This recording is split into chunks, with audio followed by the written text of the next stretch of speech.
Danton Terrace. Our number is 876-281-0278. Next week, we'll meet Shauna Lee, a castor oil specialist who's making oil on Jamaican soil.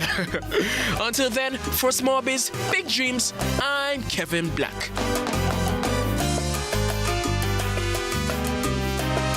Small Biz, Big Dreams is brought to you by Access Financial Services. Sagicor Bank, supporting businesses with guidance and services to create the recipe for success. The time by Sagicor Bank is 7 p.m.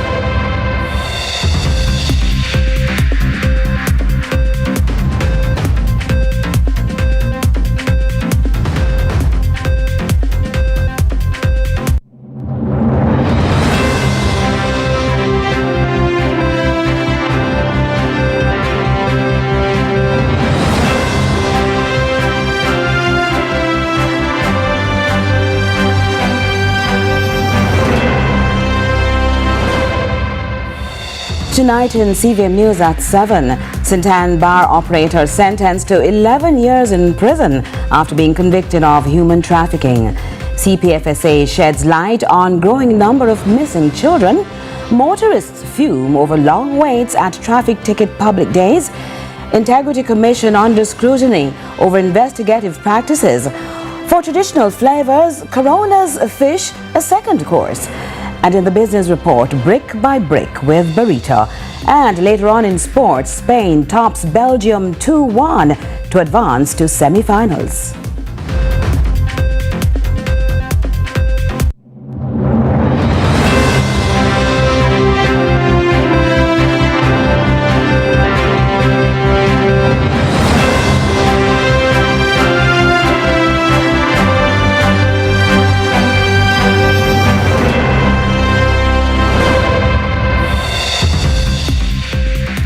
Hello from Kingston, Jamaica. This is CVM News at 7. It's Friday, July 10, 2026. I'm Carolyn Brown. Thanks so much for joining us. Now, in what child rights advocates are hailing a significant step in Jamaica's fight against human trafficking, a St. Anne bar operator has been sentenced to 11 years in prison after being convicted of trafficking in persons. More from Carla Ramdeen. A St. Anne bar operator was sentenced to 11 years imprisonment after being convicted on one count of trafficking in persons under the Trafficking in Persons Act. The court also ordered him to pay $2 million in restitution to the victim. The conviction stems from a 2017 incident in which the victim was recruited through social media with what appeared to be a legitimate modeling opportunity. Instead, she was held against her will and sexually exploited for financial gain. Social media is one of the most common recruitment methods used by traffickers today. As we understand, social media allows the offenders to target vulnerable individuals. These may include methods such as fake job offers, modeling opportunities, scholarships, or even romantic relationships. These schemes often appear legitimate, making it difficult for young people to identify the warning signs. The advocate says the case highlights how traffickers exploit trust, ambition, and economic vulnerability through digital platforms. An 11-year, 6-month prison sentence together with a restitution order of $2 million represents a significant step in reinforcing Jamaica's anti-trafficking laws. Because what it does is reinforces that trafficking is a serious criminal offense with severe consequences, while also recognizing the victim's right to compensation. She adds that convictions like this can strengthen public confidence in the justice system, encourage more victims to come forward, and send a clear warning to traffickers that they will be investigated, prosecuted, and punished. People need to understand that continued public education is necessary, particularly on online safety, recruitment tactics, and the indicators of trafficking, which is essential to prevention. Because victims don't necessarily always understand deception, coercion, or the abuse of vulnerability and exploitation, especially in instances where the victim knows the person or the person they trust. Carla Ramdeen, CVM News. Jamaica's latest missing children statistics are raising fresh concerns. Although the number of children reported missing so far this year is slightly lower than the same period last year, the number of those who remain unaccounted for has increased dramatically. Matthew Wright goes through the numbers. Figures from the Child Protection and Family Services Agency and the Jamaica Constabulary Force's Missing Persons Monitoring Unit reveal that in 2025, a total of 989 children were reported missing across Jamaica. Of that number, 826 of them were safely returned to their families, while 161 remain missing. Youth advocate Sabrina Barnes says society often reacts only after children are reported missing, instead of focusing on the preventative measures. Because I believe that as a society we are so reactive to missing children and not understanding that there are proactive measures that we can put in place so children don't actually go missing. The trend had continued in 2026. Between January and May this year, 468 children were reported missing. Of those, 265 have been safely reunited with their families. But 203 children remain unaccounted for, highlighting the ongoing challenge facing law enforcement and child protection agencies. Barnes goes on to say that she believes there are different factors that go into children going missing. I think it's a dual thing. I think children are intentionally leaving homes, and I also feel like children are being abducted. And I really think that it's an issue in homes, in communities, in schools. So it's really a big issue. And I really think that something needs to be done about it, because our children can't continue to go missing and we just react to it. The month-by-month breakdown for 2026 shows the numbers climbing steadily. March recorded the highest number of reports, with 111 children going missing that month alone. By May, 52 children remained missing from that month, more than half of all reports received. The youth advocate sought to remind the country that it takes a village to care for a child. I think that sometimes persons think that because it's not their child that they can't intervene and get something done and ensure that the child is safe or protected. So I really think it's just that call to action to civil society, to communities, to regular people to understand that children, even if they're not your personal child, that you do have a social responsibility to them. The data also points to a stark gender gap.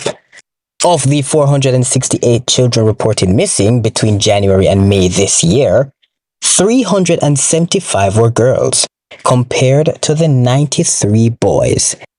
And of the 203 still accounted for, 162 are girls. When compared to the same period last year, the picture had worsened. Between January and May 2025, 482 children were reported missing, slightly more than this year. But 434 of those children were located, leaving just 47 still missing by the end of May last year. This year, that number stands at 203, more than 4 times higher. Matthew Wright, CVM News. We need the Integrity Commission to do better. That's the view of at least 2 members of the Integrity Commission Oversight Committee who are calling for changes to how the Commission conducts investigations into parliamentarians and other public officials. Among the concerns, what they describe as overly intrusive investigations, questions about properties acquired decades ago, and the impact the IC's probe can have on a person's reputation. The matter took center stage at Thursday's sitting of the committee. It's been months of back and forth between the Integrity Commission and parliamentarians as a growing number of politicians have found themselves under investigation. Most recently, the Commission recommended that charges be laid against Cabinet Minister Dr. Andrew Wheatley for illicit enrichment. Now, the Parliamentary Committee tasked with monitoring the operations of the Commission is raising concerns not about who is being investigated, but how those investigations are being carried out. in recent times, the IC have asked me a question, what improvement have I made to my home? And the cost of the improvement. I mean, I find that intrusive. No, I don't have a problem if they say, have you done any structural improvement, or you have had improvement exceeding 5 million or 10 million, as the case may be. But when you're asked, what improvement have you done to your home, and the cost of the improvement, I think this is persecutorial than anything else. Justice Minister Delroy Chuck and a member of the Integrity Commission Oversight Committee is also taking issue with what he says is the Commission's practice to request information for properties owned by politicians before they became members of Parliament. I don't know to what extent it is appropriate for the IC to be asking questions of members of Parliament about properties that they owned before they became members of Parliament. I have seen and I have heard from colleagues on this side, and I'm sure it happens on your side, where the IC may be asking them about a car they're purchasing 20 years ago, and how much did you purchase it for, and you sold it in 2009, how much did you sell it for? These are things which, with due respect, Chairman, if I was the person, I wouldn't remember. And I think we need to get the IC to set it clear that there must be a time frame. I mean, I think a colleague of mine said that they should not go beyond 2018. Anything before 2018, when the act was passed, they should not be asking questions about it.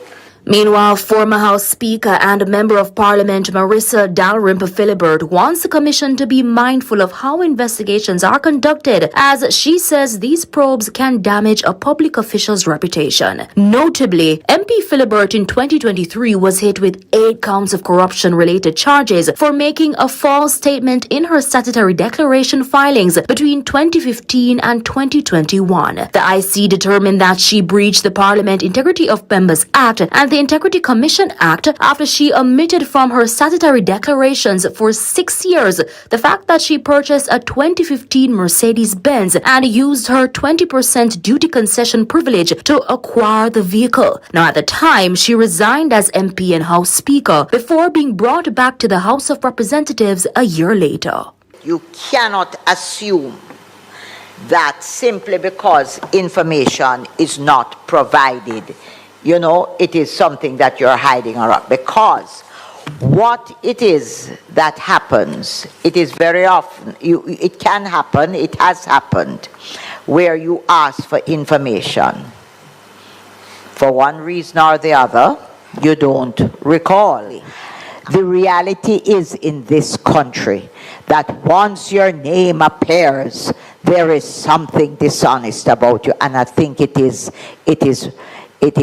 not right. Now, in its recent annual report, the Commission revealed that a member of the Senate has joined some 6 other parliamentarians who are currently under investigation for potential illicit enrichment and or submitting false information to the Commission. Amoy Harriet, CVM News. Lots to come here on CVM News at 7. Stay with us.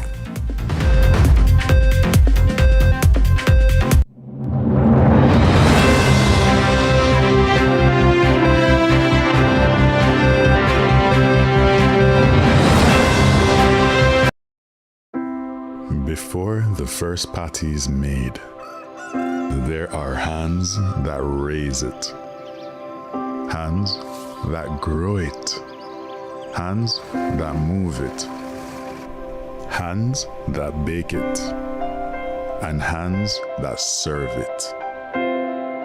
For Jamaica, by Jamaica. Through challenges and changing seasons, they stood strong. They built with us. They believed. To every farmer, every team member, every partner, thank you.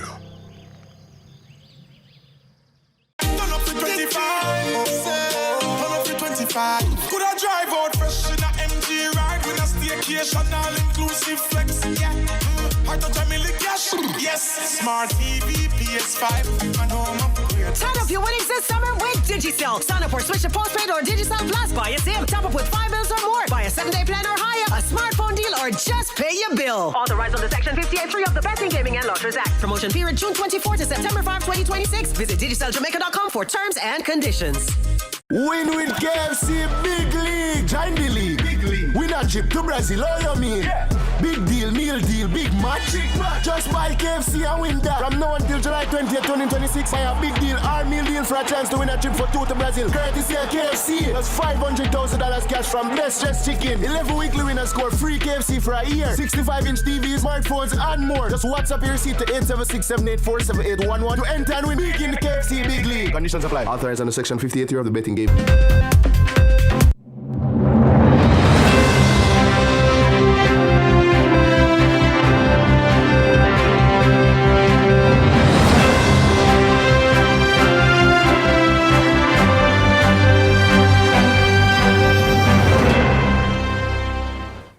You're watching CVM News at 7, and we welcome you back with news that Government Minister Matthew Samuda is calling for changes to how members of Parliament are monitored by the Integrity Commission.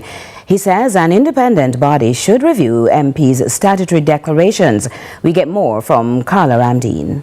Government Minister Matthew Samuda says an independent body such as the Financial Investigations Division, FID, should be empowered to examine the statutory declarations of members of Parliament instead of the Integrity Commission. He questioned whether members of Parliament who oversee the Integrity Commission should have their declarations reviewed by the same body they are responsible for overseeing. If you're providing oversight, your files should probably go through the Director of Information to be reviewed at FID, not at the same entity that you're providing oversight for. Just a contemplation. Minister Samuda also suggested there needs to be a review of how the Integrity Commission Oversight Committee is structured. You are providing oversight to someone who is providing oversight to you, of you. It's an odd arrangement, certainly feels that way to me, and that has given rise, I think, to members on both sides not wanting to serve on this particular committee. That has given rise to comments made in the past of fear of victimization, whether real or imagined. And I think any research that exists on, or any context that exists, or any best practices in other jurisdictions would be useful for this committee to contemplate. He raised the question of whether the Oversight Committee should continue to operate as a special select committee or widen its makeup to include all parliamentarians as a joint select committee. Mr. Samuda says research should be done on oversight models in other countries to determine whether Jamaica's current system is appropriate. The other request I have would be for any research done or available, or if it hasn't been done, that it be done on what the appropriate arrangements are for oversight committees of similar commissions within similar jurisprudence. Carla Ramdeen, CVM News. There are renewed calls for the establishment of a joint select committee to review Jamaica's Access to Information Act. At least one civil society group says legislative reform has been delayed for far too long and a pathway forward is urgently needed. Amoy Harriet picks up that report. For more than 2 decades, Jamaica's Access to Information Act has given citizens the right to request information from public bodies. But over the years, there have been growing calls for the law to be updated, with concerns that some parts of the legislation no longer reflect today's realities or expectations around access to information. Now, those calls are growing even louder. The latest to make the appeal is lobby group Jamaicans for Justice, JFJ. They're among a group of civil society organizations that sent an open letter to the Information Minister on Thursday. Our letter highlights that these delays are inconsistent with Jamaica's commitments under the Open Government Partnership, whose current action plan ended in June 2026 without this deliverable being met. We have written this open letter in a spirit of partnership We remain ready to constructively engage with the government and to produce detailed submissions once the committee is established. JFJ Executive Director Michael Jackson is taking the current and previous governments to task over promises made for a review to the Act, promises that are yet to come to fruition. A Joint Select Committee reviewed the Act and produced recommendations in 2011, but none of these recommendations have ever been implemented. Successive ministers, including the current administration, have repeatedly committed to advancing this reform. As recently as 2021, then Minister Robert Morgan indicated that the ministry was awaiting comments from the Attorney General's chambers. Similar statements have been made by Minister Dr. Dixon, who indicated that Cabinet, being guided by the AG Chambers' comments, would decide whether to establish a Joint Select Committee or proceed with amendments based on past recommendations or perhaps new ones. However, meaningful legislative reform has been delayed for far too long. Jackson wants the committee to be introduced this parliamentary year. Ideally by September 2026, October at latest, so it can begin receiving input from citizens, civil society, and media practitioners. Amoy Harrod, CVM News. Motorists who have registered in May to settle outstanding tickets and warrants issued between February 1, 2018 and 2026 took advantage of the last day of the Kingston and St Andrew Traffic Ticket Public Days initiative at the National Arena on Thursday. Now, the two-day initiative, which was lauded for a smooth start, detoured in the vicinity of frustration. Natasha Williams was on location. With the Court Administration Division hosting traffic ticket public days for motorists with outstanding tickets in Kingston and St Andrew on Wednesday, July 8 and Thursday, July 9, from parking lots to the National Arena was jammed with motorists who became agitated as they anticipated lifting a debt off their shoulders. Despite the piercing sun and long lines, most described the program as a good initiative, but they all had one common issue. You go one more judge. You go one more judge, and then you put it as it's a 2 day, yesterday and today. That can't work out. Because bet you everybody now go get you. Everybody can't get you. But it's a good thing still. I'm not lie. I think the initiative is good, you know, before they come down on us hard. But as I say, it's just the timing thing for me, you know.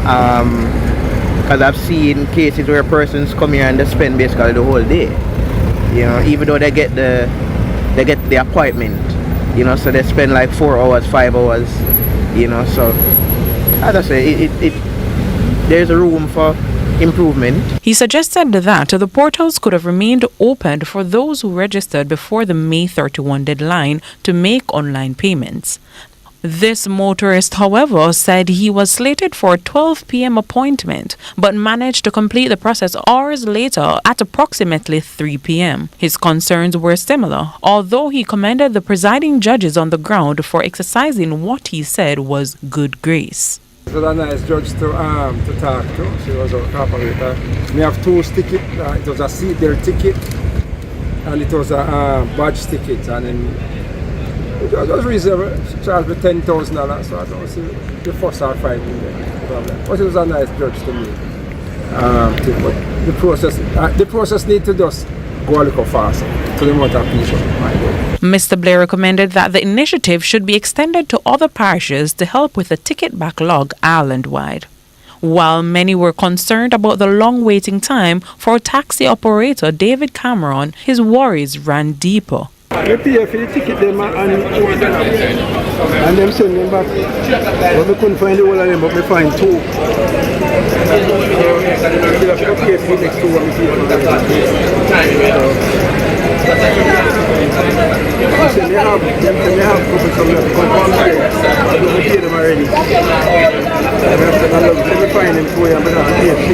The amnesty system was organized to assist motorists in clearing outstanding tickets and settle warrants ahead of the October 1 implementation of the recently announced demerit point system. Natasha Williams, CVM News. And Justice Minister Delroy Chuck has since revealed that over 80 warrants have been issued for motorists with outstanding tickets. For traditional flavors now, we pick up where we left off with Corona Powell and her menu of everything jerk.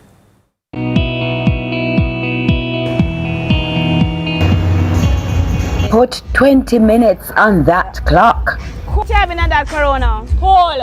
So we're going to bring up the fire if we can make it to the 20 minutes. So for now, we don't have enough fire underneath it to carry to the 20 minutes to done in time.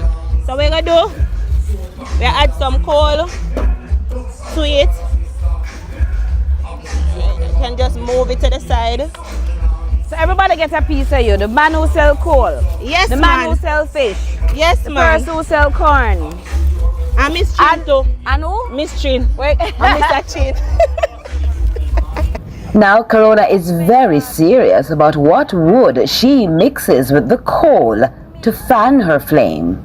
Most people like pimento, but I use grape or the maca tree bush. It run the aisle, have aisle, so it hold the fire more for me. I have to ask you, the wood come from Senti too? No, man, Elsha. You break. Elsha. So what's your connection with Elsha? My mommy is from Elsha, yeah. So everything you do have a connection, there's a history to it. Talk to me about the corn part. Yeah, man, these are sweet corn, well seasoned. So you don't just get the freshness of the corn, but the season of the corn. So I blend the season, so I blend the scallion, onion and pepper. Then I dipped it into the different sauce, season it up, and then we add a different pickle sauce at the end. Just straight from the trash, washed, seasoned, and then add to the grill. Jerk corn, jerk fish. Yeah. Do I need anything else if I were to be buying this?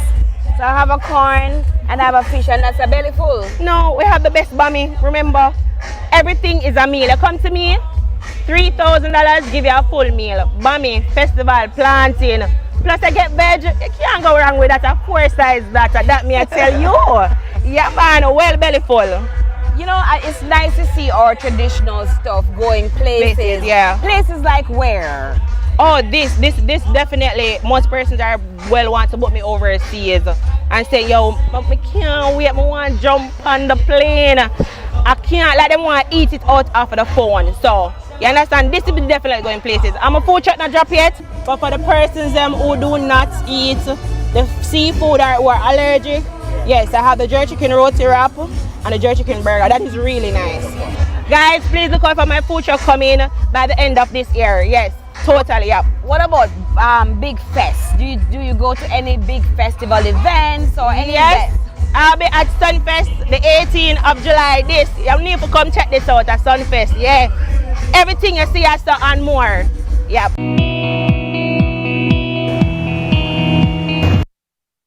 Still lots more to come. We will be right back. Please stay with us.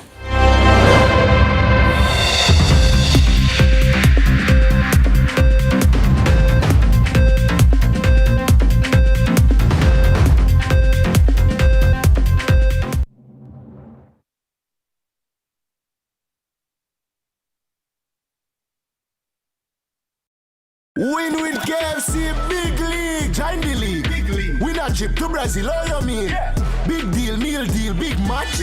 Just buy KFC and win that. From now until July 20th, 2026, buy a big deal or meal deal for a chance to win a trip for 2 to Brazil. Courtesy of KFC, that's $500,000 cash from Best Dressed Chicken. 11 weekly winners score free KFC for a year. 65-inch TVs, smartphones, and more. Just WhatsApp your receipt to 876-784-7811 to enter and win big in the KFC Big League. Conditions apply. Authorized under Section 58 of the Betting Gaming and Lottery. The greatest show on earth is here, and Fan Central goes into extra time for 39 days right throughout FIFA's Showpiece tournament.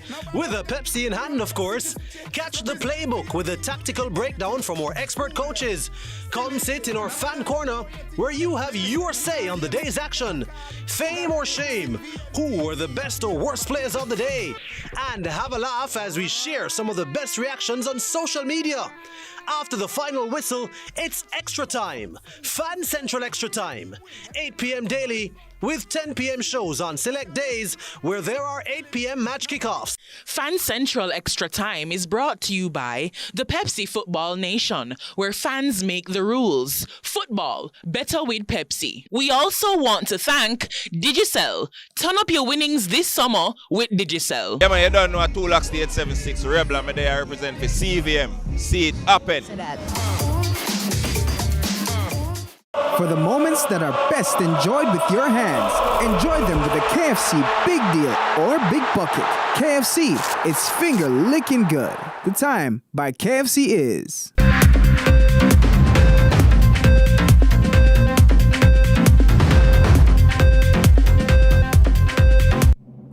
Thanks for staying with us. It's time now for the Business Report with Joel Crosskill. Lots to share with you in the Business Report today. Following an event-filled financial year for Jamaica's 8th licensed financial holding company, whose board and management team reviewed the group's performance for shareholders, while also providing a peek inside a number of customer-facing digital-first innovations set to come to market in a matter of weeks. Mark Myers, chairman of Barita Investments Limited, addressed those gathered for the 48th AGM. Barita Financial Group Limited was issued a license by the Bank of Jamaica to operate as a financial holding company, an FHC, on March 17, 2026.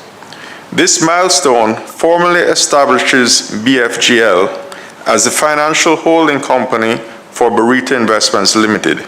In January 2026, Barita completed the acquisition of 100% of the issued ordinary shares of Barita Fund Managers Limited, formerly JN Fund Managers Limited. This acquisition represented a strategically important step in scaling Barita's asset management franchise and expanding its presence in a key growth segment of the financial services market. The group delivered net operating revenue of $8.7 billion and a net profit after tax of $3 billion. The Barita chairman explains that the group has been building out capacity in other domains as well. Barita has diversified into real estate development, establishing a strong pipeline of projects across Kingston, St. Mary, and St. Anne. A new partnership also substantiated. Cornerstone entered into a strategic partnership with Proven Management Limited. Together, the Cornerstone and Proven platforms span banking, investment banking, asset management, real estate development, real sector investments, and financial technology, therefore providing a strong foundation for scale, resilience, and expansion across Jamaica, Barbados, Cayman, Bermuda, British Virgin Islands, the Bahamas, St. Lucia, the United States of America, and Canada. Bank of Jamaica also gave its non-objection for Barita Merchant Bank Limited to introduce a new mobile wallet, Brick by Barita, whose utility to operations was described by Dane Broadber, acting CEO, Barita Merchant Bank, and CEO designate, Barita Financial Group Limited. Now, we've been working on this in the background for a while, which is why you haven't really heard about us or this app much. But Brick by Barita is really the first step for our mobile banking platform. So customers onboard fully in minutes. In fact, a more reasonable measure here would be seconds, and are issued a Visa virtual prepaid card instantly, so they can transact anywhere Visa is accepted from day one, rather than waiting on a merchant network. A forward-looking gaze may note some changes. A digital-first platform brings new segments into the formal system and builds a broader customer base. For shareholders, this is a scalable growth engine for the years ahead, pursued deliberately in phases and with full regulatory alignment. Brick by Barita is also in testing phase for a range of features that are typically uncommon to the current Jamaican landscape and may even allow for the introduction of conversational banking, a prospect spoken of by Group Innovation Officer, Cornerstone United Holdings USA, Stefano D'Ambrosio. We envision the ability to have payments, banking, and investments located in one place in the palm of your hand. The roadmap itself is built out to deliver augmented functionality over time. So what you're seeing at this point is very much just the introductory phase and what we are going to put to market very soon, but we have the vision to expand that significantly. So picture being able to say, hey, Stefano, send $5,000 to X person, right? Behind the scenes, the AI would be able to determine, is this the person that you're looking for, yes or no, and execute the transaction. As I mentioned, when we're doing our original research, a lot of what we came across was challenges just in using technology. So we've made an effort to make this as simple as possible so that absolutely everybody can have access to the things that we are doing. Lending to the overlooked is something that is particularly important to us given the angle of inclusion with which we have built Brick by Barita. We've observed that over the years, traditional credit models have left certain people out of the financial ecosystem. That should not be the case. So by building AI models that let us look at other factors that are not necessarily what has been looked at in legacy, it allows us to more clearly understand where we can extend credit reasonably, safely, and at better rates for both the consumers and the organization. And that was your business report. I'm Joel Crosskill. And from local business, some regional and international news now. We begin with news in the region. Guyana's Home Affairs Minister has called on the United Nations and its international partners to boost support for technology transfer, funding, and training to help small and developing states keep pace with rapidly advancing policing technology. Newsroom Guyana tells us more. Through collaboration with CARICOM Impact, Interpol, the Regional Security System, RSS, United Nations, and bilateral partners, we continue to strengthen information sharing mechanisms, capacity building programs, and technological capabilities to combat transnational organized crime, cybercrime, trafficking in persons, and other evolving threats. On the international scene, Palm Beach International Airport in West Palm Beach, Florida, was officially renamed President Donald J. Trump International Airport for $5.5 million, drawing criticism from some travelers passing through the terminal. Here's Reuters with those thoughts. I think that this particular president does not warrant having things put into his name with what he's done to our country. And I think the name change is ridiculous because of, the guy, everything has to be about this guy. And finally, residents in northern Taiwan are preparing for Typhoon Bavi as authorities evacuate thousands of people, shut schools and businesses, and brace for torrential rain, flooding, and wind. More from France 24. More than 2,000 people have been evacuated from their homes in the north. Businesses and schools in the region are shut. Several flights have also been cancelled. These fishermen had to return to port weeks earlier than planned due to the typhoon's strength. Bavi is expected to head west and make landfall in southeast China on Saturday. Authorities say 17,000 people have been evacuated in Zhejiang and tens of thousands of rescue workers have been placed on standby. And that's it for regional and international news. I'm Matthew Wright. Now make way for sports. It's with Jordan Ford.